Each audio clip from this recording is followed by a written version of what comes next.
What's up, guys? Welcome to the Adventures of Adam. I'm Adam. Let's adventure. And today I thought it would be really fun to do a sort of retro react. This video of Suzi's popped into my YouTube feed, and it was from 2 years ago. This is before Brad, aka Chosen, was hired by Fateless, and it was before Suzi, Ivy League Gaming at the time, aka Suzi, was hired by Fateless. So I want to hear what they are thinking about the Fateless project before they got hired. I thought it would be really fun. So let's take a look. Hey everyone, Ivy League Gaming here, and today we're playing, sort of, not playing. We're not playing anything. Yeah. We're playing a video.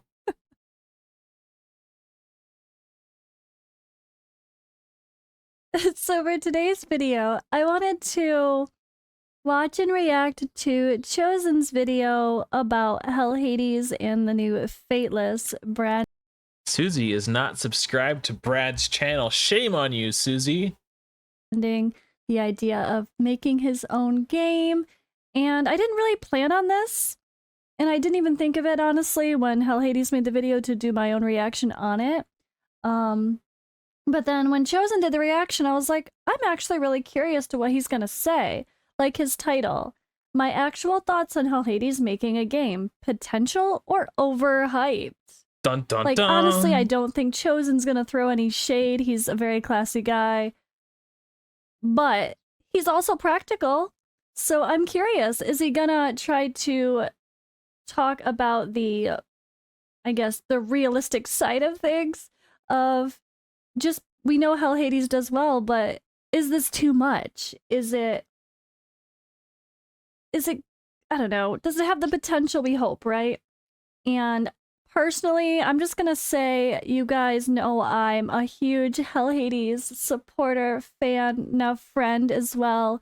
I massively respect and adore the guy and his family. And I mean, everyone involved with Hell Hades, HH Gaming, I have so much respect for. And anything Hell Hades touches turns to gold. You know, he comes to Summoner's Glory, he brings so many people, we break the servers. He comes to Eternal Evolution, he made that game blow up. Eternal Evolution didn't make their game blow up, he made that game blow up. And as someone who has been getting very involved in Dragonair, I'm probably the poster child, I was begging them, I'm like, whatever you have to do, get Hell Hades involved, because if he's involved, it will be successful. So my TLDR of my candid thoughts is, of course, if Hell Hades is making a game, number one, I'm playing it. I will 100% support it in any way I can, and I know the people will follow. But is that enough? To be honest, when it comes to the world of gaming, Raid is very small. If you look at other games, I play Genshin Impact, I play Honkai Star Rail. Those content creators get millions of views. Not like Hell Hades, who's our top content creator, like him and Ash, right? He gets a lot, yes, but he doesn't get millions. The game isn't that big. Like, his daily uploads are getting more views than some of my most viewed videos of all time. So does the audience of Raid really bring a potential for a super successful game that he can create? Let's see what Chosen has to say. So I really wanted to see Chosen's thoughts, and I decided instead of just watching the video on my own, I would watch it with you guys. So number one, if you Hey, that's what I decided to do too. Haven't already seen, go to Hell Hades YouTube. I'm gonna obviously link that first and foremost. I'm not gonna watch the whole thing and react to it because I want you guys to actually watch Hell Hades' video properly. He has all the information for his new community in the video description. I've already joined the Discord, I've already followed the Twitter, I've already subscribed to the YouTube, you know, we've already done all the things. But now, let's see what Brad has to say. Let's see what Chosen has to say about it. And obviously I'll link Chosen's video here as well. Be sure to follow Chosen, he's always putting out great content. Looks like I missed a fun little side candid video here with him hanging out with Deadwood. I gotta go watch that afterward. But yeah, obviously, also please, if you watch my video, and if you watch any reaction video, always, if you have the moment, if you have the time, go to the original poster, play their video in the background, support them as well, because you want to give love to the original content that we're actually reacting to. That's a good idea. All right, let's do it.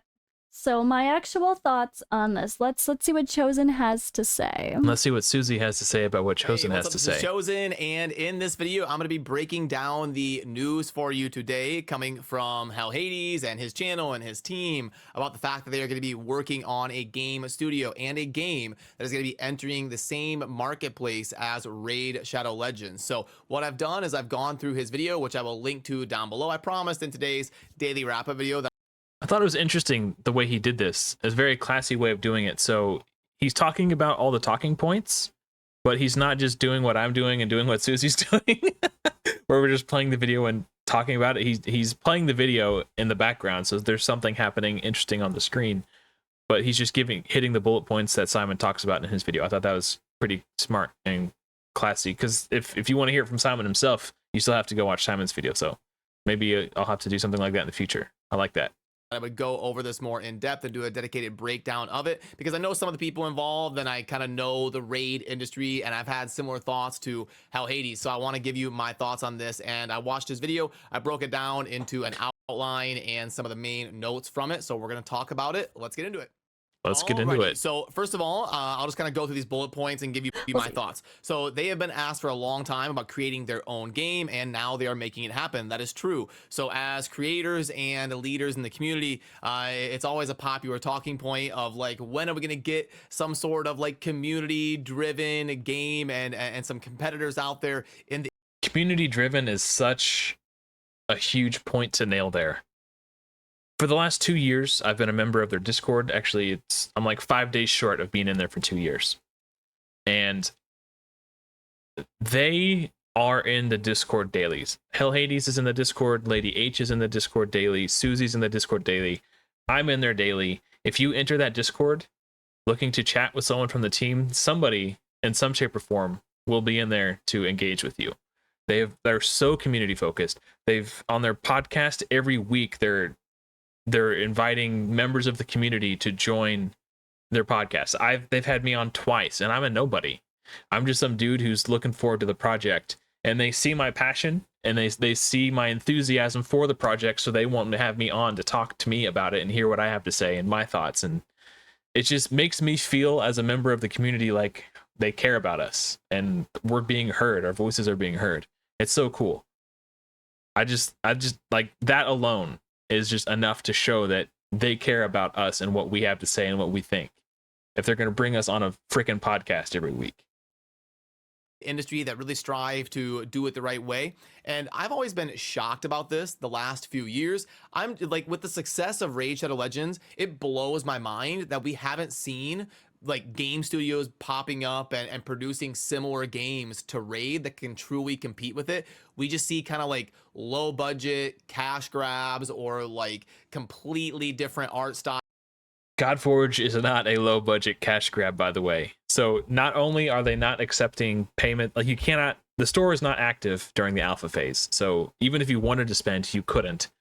And secondly, Simon mentioned in the Discord the other day, they've already spent 10 figures developing this game. So that's at least, or not 10 figures, 8 figures. Sorry, 8 figures, which is at least $10 million.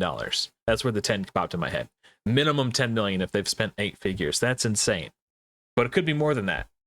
So not cheap, not low budget, not money grab. They're trying to make the best game that they can.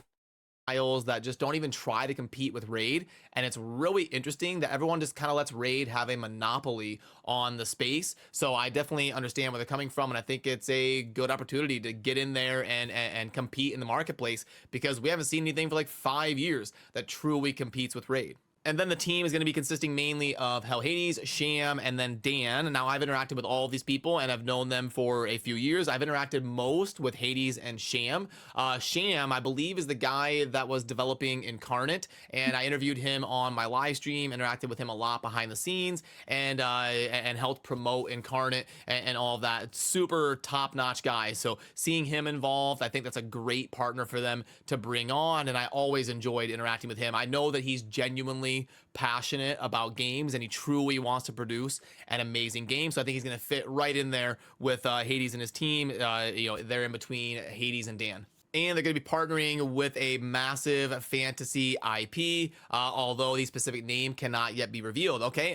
So this is something that's changed a bit, obviously. So in the beginning, they were definitely trying to secure an IP, but the issue with trying to secure an IP is, first, they would have to pay for the privilege to use the IP, and then moving forward, for all perpetuity, they would have to pay the IP holders a percentage of their profits. And furthermore, because they're dealing with an IP, the IP holders would also have the final say on all updates. Everything that goes into the game that has to get signed off by the IP holders. So if they designed a really badass, awesome system that the players of this genre would enjoy, but the IP holders are like, nah, we don't like that. Sorry, put the kibosh on it. Like, because they went their own way, they're going to have complete creative freedom to do whatever the hell they want and make the game of their dreams. So this is one minor detail that's changed over the last 2 years. So it's kind of interesting to see, look at where things were then and see how we're going now. So I thought that was kind of interesting. I think that's important. I think you're going to want a dedicated fan base that's excited to support your game. Brad at one point even did a IP likelihood tier list, speculating on all the potential IPs who he thought could be in the running that Fateless could try to secure for their game, and then based on how likely it was, put them in S tier versus how unlikely it was like D tier or something. It was a funny video. Again, many years old, but it was entertaining because I was thinking the same thing at the time. That was the thing that everyone was speculating. Like when we first joined the Fateless Discord, there was nothing else to talk about because at the time they were just trying to secure an IP. So we were always constantly speculating, like, well, what if they did this and they could do that? And, you know, like, I think at one time they were talking to Wizards of the Coast with Magic the Gathering because Simon asked a question in the Discord, like, if you did see, because someone suggested they partner with Magic the Gathering because that would be a cool IP.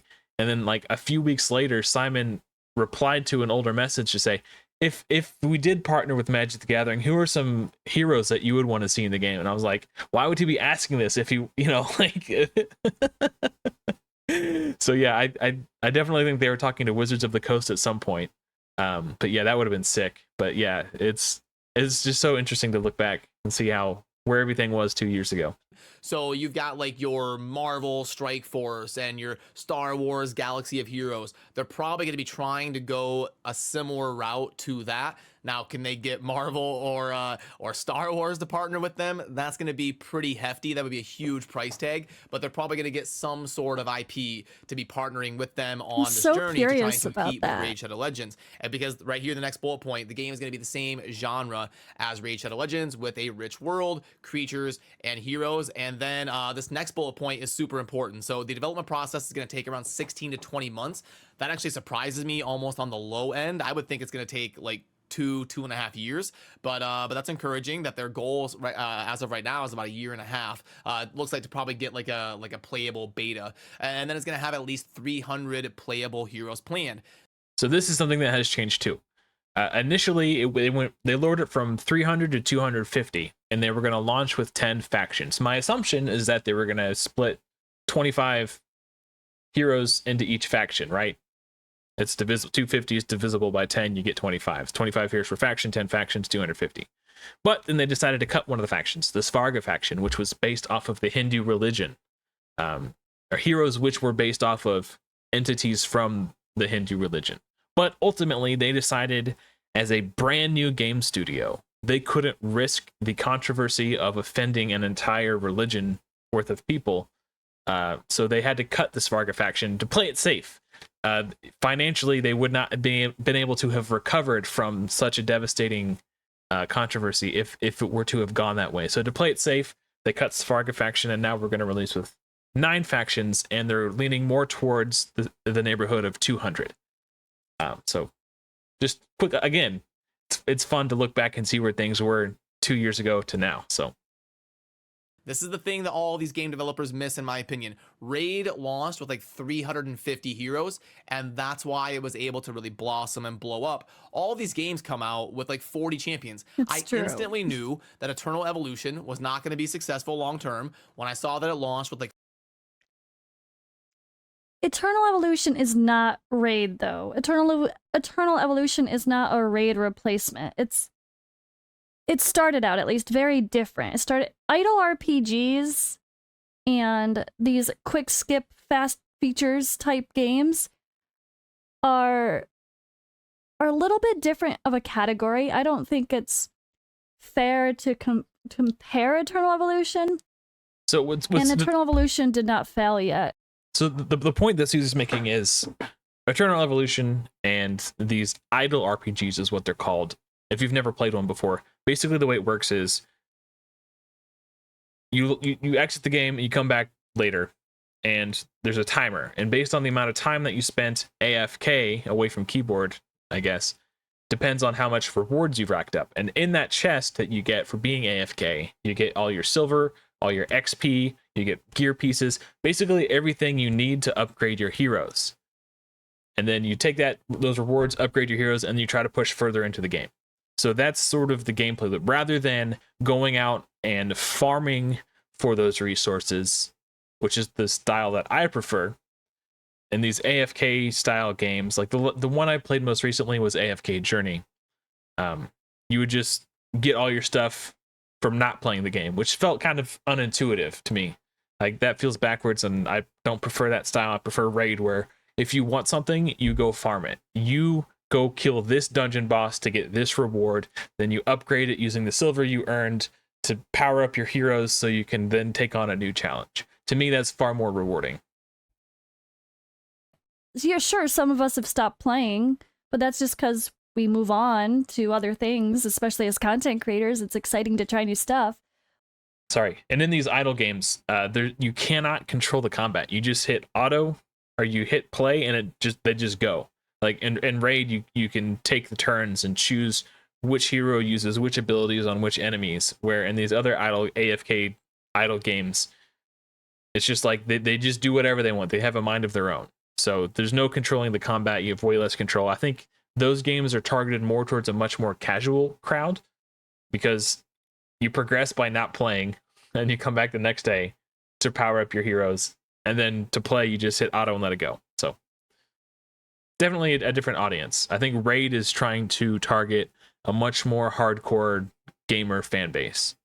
But I honestly still 100% say Eternal Evolution is the best idle RPG I've ever seen or played. The graphics are top notch. They're always putting out insane good bosses and interesting stuff. So the graphics are pretty good. His dislike of Eternal Evolution is his first impression of the game when it first came out, which did have extremely limited people. But the game has grown into a ton of interesting characters, a ton of boss content. And I think now Eternal Evolution is actually more so a Raid competitor than it was at the beginning, because it genuinely has a ton of content to keep you busy, but gives you the quality of life and the skip features to where you don't need to spend your entire day with the game on your screen. 42 heroes. I was like, nope, next. It's done. It's going to be like a decent side game that's fun for a few months. But everybody that told me Eternal Evolution was going to blow up and be this massive raid killer, and I'm crazy because I just don't see it. Well, we fast forward a few months, and Eternal Evolution is exactly what I said it was going to be from the start. So I'm glad to see that they understand that you need a wide array of tons of playable heroes. So it looks like so far their plans and their thought process is in alignment with something that I would like to see. Yeah, that's it though. Like, I don't think Eternal Evolution was ever a raid killer. It never was. That's not a thing that should have been ever said. It was different. It is more of an idle RPG. It is more of a side game. So the problem is a lot of these games are more side games. Like Dragon or Silent Gods, I expected that to be a raid killer type. In my opinion, once a game is so well established in a genre that it becomes synonymous with the genre itself, the way Raid has done, no game is going to come out and kill that game. As much as happy as it would make me see to watch Plarium eat some humble pie, I'm also a realist. Nobody wants GODFORGE to be more successful than me. Nobody's more, maybe Simon, right? Nobody's more excited to play GODFORGE than I am. And except for maybe Simon. But realistically speaking, Raid has millions upon millions of people who play and log in every single day. Now, while we have seen a huge growth in the GODFORGE and Fateless community, there's like 80,000 people who are subscribed to the channel, which means there are 80,000 people who are at the very least interested in seeing updates on the game. There's 36,000 members in the Discord right now, which means there are 36,000 people who are extremely interested in getting updates on the game if they're in Discord. And like, I think I heard something like 60,000 people signed up for the beta. That's a lot of people who are interested to play a game that doesn't exist yet. So, and it's fair to assume that many of those people migrated from Raid Shadow Legends. So while that's not enough to kill Raid, it's certainly enough to make him notice. So, while I do not believe GODFORGE will be a Raid killer, I do think it will be successful enough that Plarium notices at least some portion of their player base moving over. Game to have so much to do and more involved, but different with the open world and story and blah, blah, blah. But honestly, coming down to it, it's actually more designed like some of these idle RPGs. It feels more like a side game. So I would not say Dragon Our Silent Gods is a raid killer.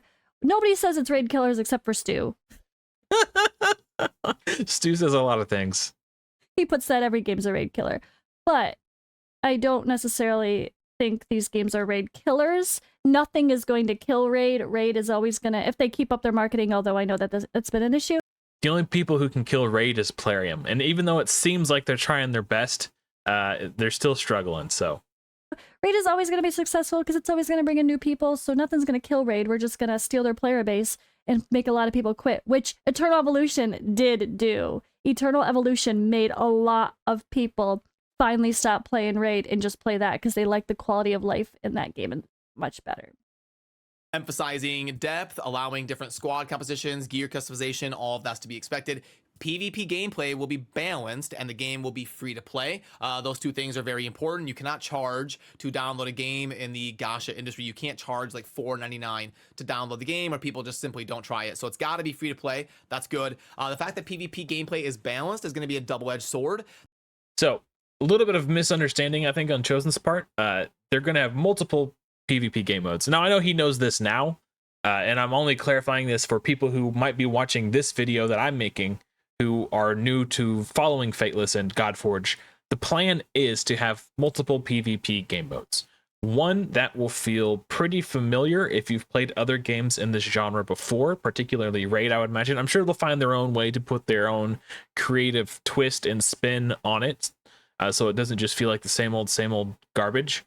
But they were also planning to create a normalized or equalized PvP system where players enter the battle on an equal footing, likely including some form of hero drafting system where you're presented with some options, you make a choice, and you're presented with more options, you make a choice. So you're drafting your team on the fly, and their stats are set in stone.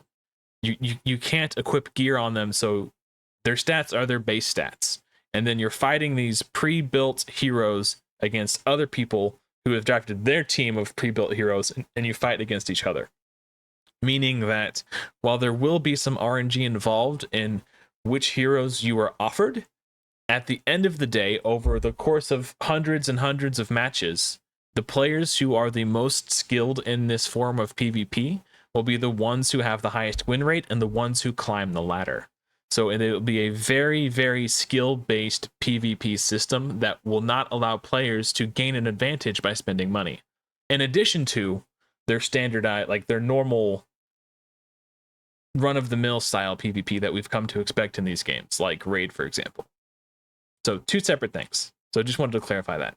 That's going to be great, obviously, for the majority of the player base, and people are going to love to hear that. But they do also need an incentive to spend so they can recoup their investment cost and have the game make money. So it's going to be really hard to like find Raid. that balance point for sure. And it's why, like Raid, I mean, the highest spenders in the game, they want to spend because they want to win in PvP. They want to win in the arena. They want to finish high in platinum and all of that. So if the PvP is all balanced, that could run the risk of missing out on a lot of revenue from your highest spending players. But flip side of that is you'll get a lot more support and a lot more positive support from the overall community. I think balanced for PvP could also mean, honestly, what Raid does. It has the area for the whales, for the Krakens, Platinum Arena, and Reset. But also making sure that free-to-play people can easily farm and take advantage of resources and still play the content. Like, you don't want to, maybe you don't care about being the top end of it, but you want to at least get the resources and benefit from the rewards of doing the content. So I think that can be also what is meant by a balance as well. And it looks like they are seeking investment and have a Patreon for those interested in supporting the game's development. That's obviously very important, and I would say it's a project worth believing in. So if you've got the means to do so, I think it would be smart money spent. So right now, the Patreon, they're using the money they make from the Patreon to pay for the community managers. So the community manager salaries are being paid for by the Patreon. So if you like having a community managers on the Fateless team, and you are a patron, then know that your investment is going towards something special. To go ahead and support them on Patreon. The Fateless website, social media pages, and Discord server are available for community engagement and updates. I'm going to link to Hades' official video down below where you can find all of the stuff that he's kind of talking about right here in the video. And Hades has always been one of the passionate people in Raid and in the community, and always looking for bigger macro type stuff. He dove in headfirst and was passionate about it day one, started his channel, started his website, now starting a new game. So he has definitely always been one of the most passionate people in the community about really looking at the big picture and doing big things in the future.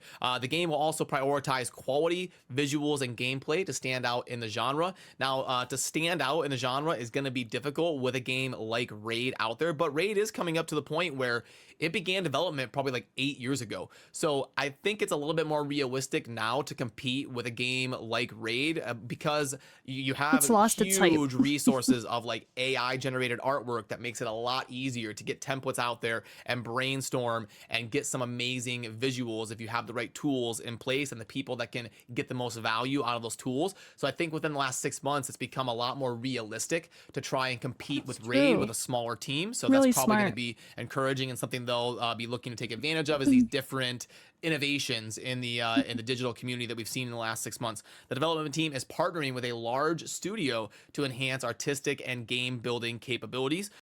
So if you're new to this following along on the journey of Fateless, Magic Media is the company that they have partnered with, and they are responsible for doing all of the character designs, making the heroes that we're going to collect. And that they might be doing some programming and coding and that stuff too on the back end, but yeah, they're just there to help help bring the Fateless vision to life.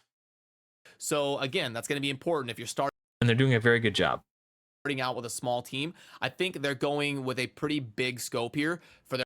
Otherwise, it would just be Simon, Hell Hades drawing stick figures, and that would be the heroes that we collected. Their first project. I mean, not developing like a cheaper version of a game. They are right out the gate going to be trying to dive in and compete with a game like Raid, which means like they kind of showed here, you're going to want to partner with a massive IP to get that quick growth and get a massive fan base that is interested in trying your game to get that initial push, and then also partnering with a studio that can help provide you with the backbone of some of the assets you're going to need to be able to compete. So all of that sounds proper, and their head is in the right space to get the things done. They're going to be required to dive in and do it properly. And then lastly here, they said the journey will take about 18 months, and the team is dedicated to delivering a high quality game. So they're probably going to be prioritizing doing it the right way, delaying things if they had to, and making sure that they actually follow through and give a high quality product with over 300 heroes with really good visuals from a strong IP and the backing of a big studio they plan on partnering with. So honestly, all of this sounds pretty good. I don't really have a concern or something negative. Like, these different talking points that Hades goes over in this video are things I would have brought up if I was in a meeting with them. So it looks like, I mean, obviously Hades is a smart guy. And you should hire this guy. He seems like he knows what he's talking about. Surrounded by smart people on his team. They haven't really embarked on a project that they've failed on. I mean, Hades' YouTube channel, Hades' website, everything they've kind of done has been a successful project and has been carefully crafted from start to finish. So I'm sure this will be no different. It is going to be tough. It's going to be very difficult to get it to snowball. Like I said in my daily wrap-up video this morning, it is going to be a difficult project, but I do think they've got the people and the minds and the capability to pull it off. So I think they're a little bit quick on the timeline. I don't think I would be shocked if 16 months happened. Now maybe they'll have some sort of like gameplay trailers and like quick predetermined beta to try out That's in what I think 12 they to 16 mean. months. But if they're Yeah. looking for like a 18-month release, I would say that would surprise No. me. I mean, it would pleasantly surprise me. I'm No, the way he worded it was more so like before we have anything, you know, playable. I think he really did mean like 16 to 20 months before anyone's even going to be playing an alpha, a beta, a soft launch, or whatever. So I don't think it's very.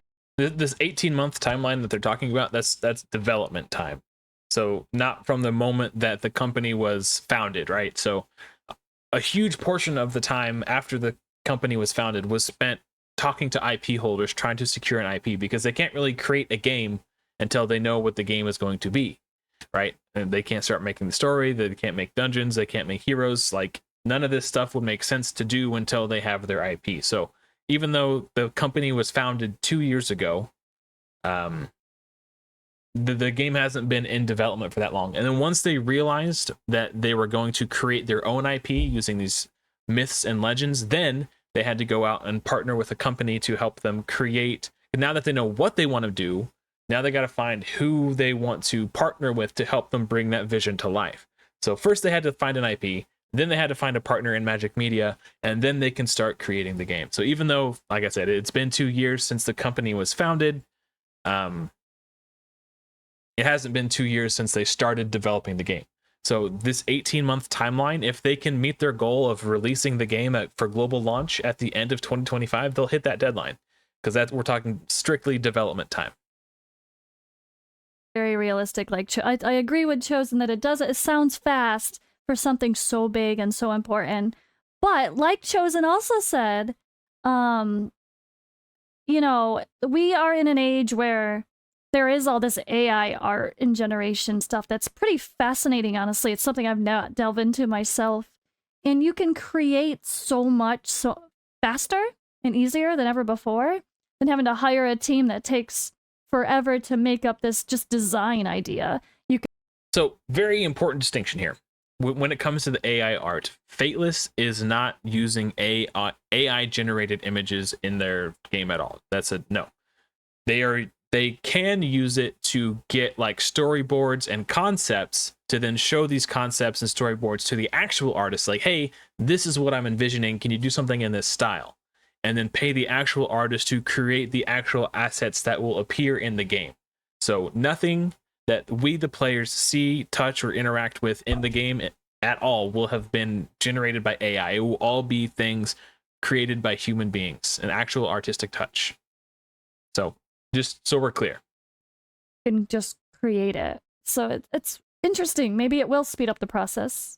I'm rooting for them. I hope they To be used as a tool to speed up the process, not use it to generate, you know, designs and stuff. Just wanted to clarify that. get that done. But yeah, 18 months would really surprise me. I think it's probably going to end up being close. Like by the time we actually get like a global launch, fully cracked release, probably going to be closer to like 2.5 years if I had to like try and predict. I guess we'll see. Also get confirmation from Mr. Hell Hades himself that he's willing to come over here on the channel and discuss this stuff with me. So and conduct the interview.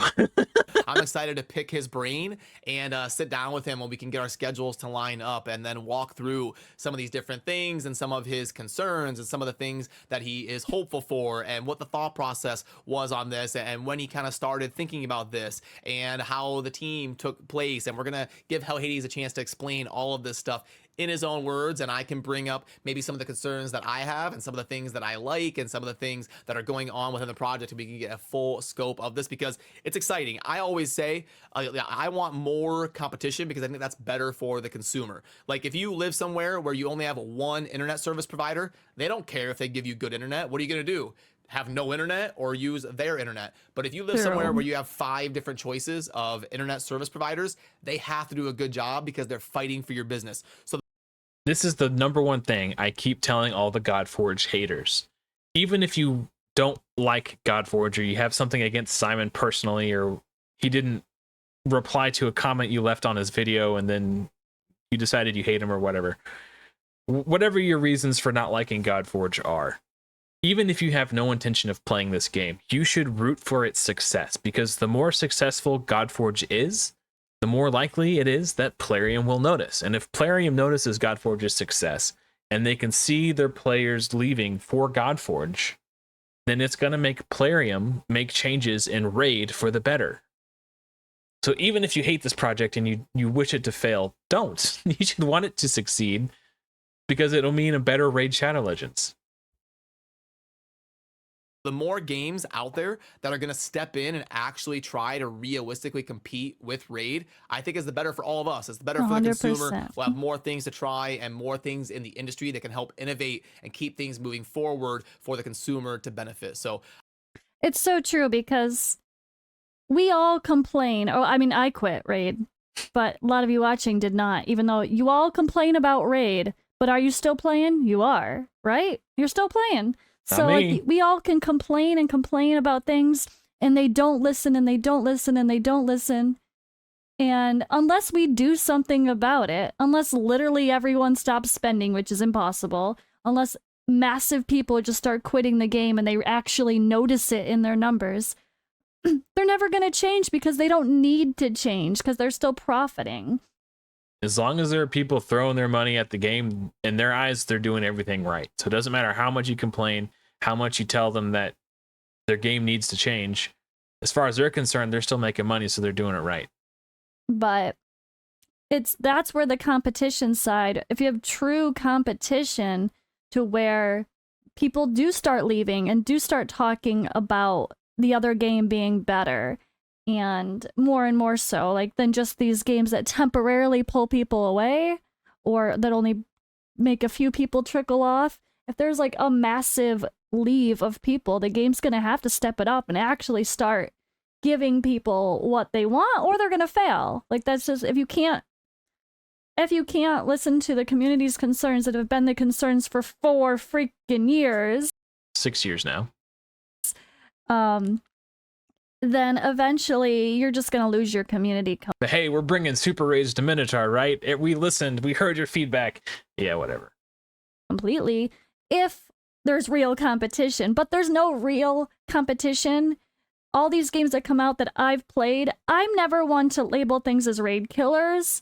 But I will say something has the potential to genuinely take people out of raid that have been on the fence. That's how I felt about Dragonair, and that's how what did happen with Eternal Evolution. I saw it. I have comments to prove it.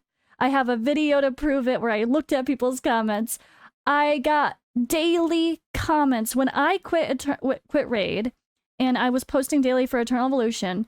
Every single day I had people saying, when you quit, I quit too. It does influence people's final.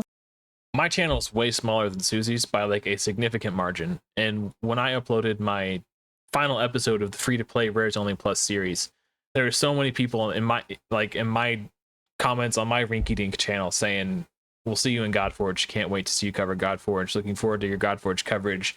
Like, it's crazy. So yeah. Stepping stone.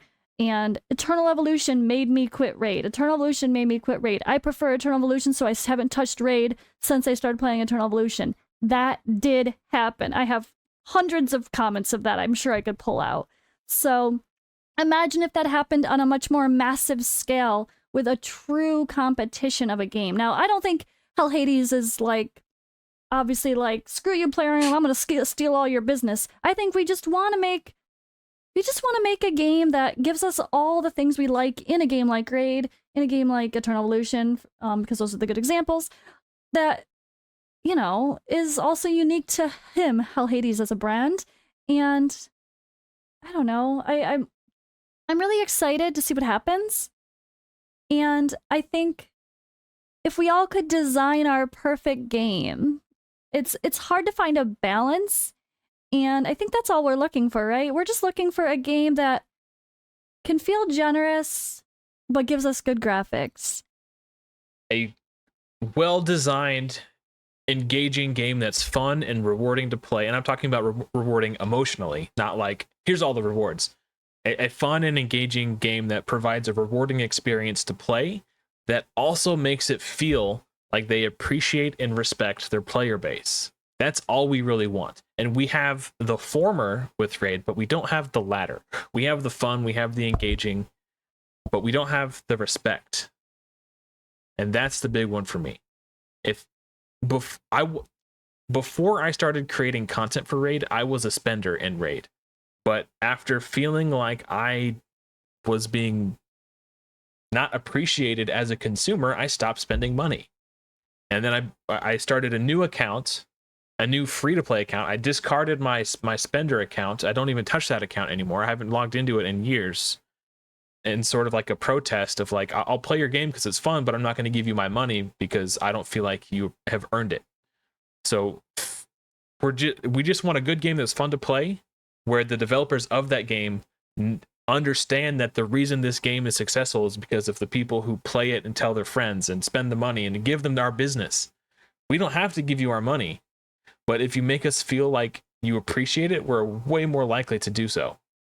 That's just how I feel. I don't know. And still has competition, but lets the low spenders and free-to-play people have fun without feeling they need to spend to have good competition involved. Like it's so hard to find a balance, and that's going to be the struggle that I'm sure Hell Hades and his team are going to face. It's going to be really interesting. Because we see it, we see what the community says, but when he's going to be in the driver's seat, he's going to really have to confront those hard decisions about what's good for the game, what's good for everybody, but you can't literally give everybody what they want as well. So, oh man, Suzi's she's very diplomatic. I feel like she would make a good community manager for Fateless. You guys should hire her. I like what Chosen had to say though. He's super right about this is a really well thought out video that Hell Hades put out, touching on very important points that we'd be instantly asking. And I'm definitely curious to see what their conversation will be in the future. So make sure you guys are subbed, of course, to Chosen. I'm sure you are already if you're watching me. Yes, Suzi, sub to Chosen. Chosen and Hell Hades. There's going to be some future conversations that we'll definitely have to watch. Let's roll this out. Yeah, I'm excited for this. I think it's big news, and I am rooting for them. I hope this ends up being a successful project because everybody involved is someone I know and believe in. So we will also line up a time with Hell Hades to stop by the channel and be able to answer some of your questions down below. Maybe if you leave them down below, like if you have questions, if you made it this far in the video, appreciate you. But leave a question down below, and I might go through the comment section with Hell Hades, and we can maybe answer some questions that you, the viewer. All right. Even though this video is 2 years old, I think it would be really funny if you all went over to Chosen's video and left a comment in the comment section. Just I don't know. Just it'd be funny if he woke up one day and saw 100 new comments on a 2-year-old video. That you want me to bring up when I do a collaboration with Hell Hades. So that'll do it for me on this one. As always, thanks for watching, and I will link to Hell Hades' video down below if you want to be able to find the different socials I'll link to it that are too. involved with this project and all of that. So have a good rest of your day. I'll see you soon in the next video. Peace. Bye, Brad.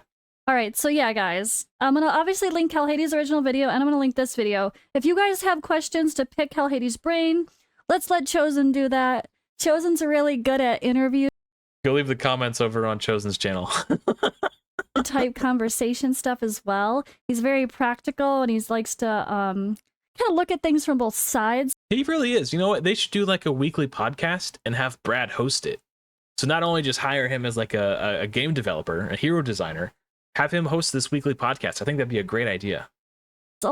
He tries to be skeptical sometimes as well, but and really pry. He's really good at interview style stuff. Yeah, definitely have him run a podcast. And trying to poke a little to be like, well, what about this? Like, he's really good at that. So I think if you guys have questions, go for that you want to ask Hell Hades, because let's be honest, we're in the Discord. He's paying attention to his new Discord, but he can only do so much. So that's why we have moderators. He can't answer every single question that everyone's. But he is in there all the time. It's crazy. There's such a huge community. It's just a huge community. I've never felt like I belonged more in a community before in my life.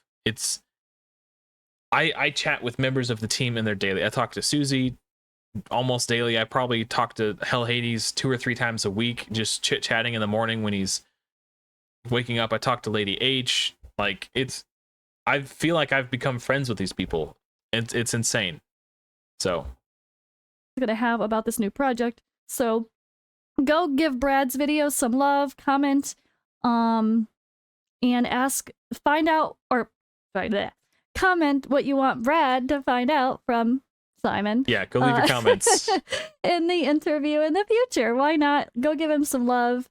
But yeah, overall, I was happy to hear Chosen be very positive about this and have a good opinion on the way they're going about this. And yeah, it sounds exciting. I'm excited. Are you guys excited?